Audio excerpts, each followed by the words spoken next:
कितने परदेशी आए अपने देश में, कितने परदेशी आए अपने देश में।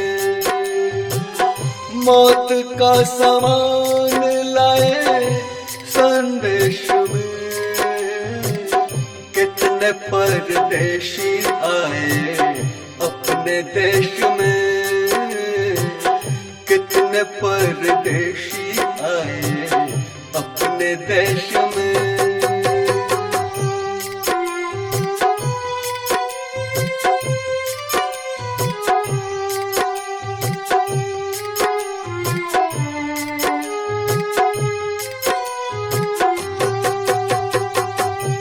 घर में ही रहना, बाहर ना निकलना, वरना चपेट में ले लेगा कोरोना।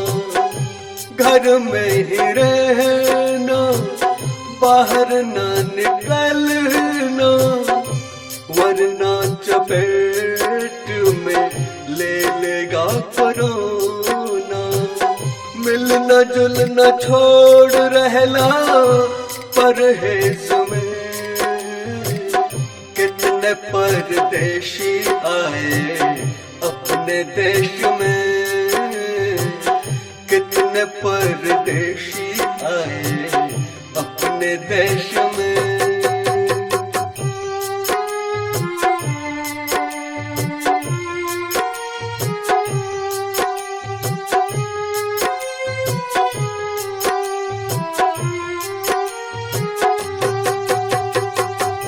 साबुन से हाथ धोना, मास्क है पहनना, 1 मीटर की दूरी सबसे है रखना।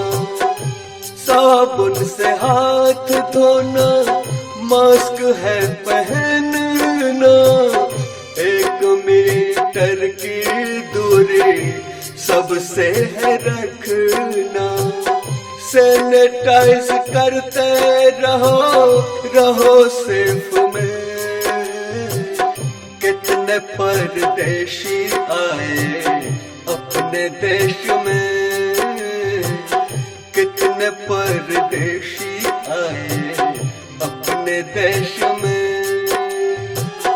मौत का सामान लाए संदेश में,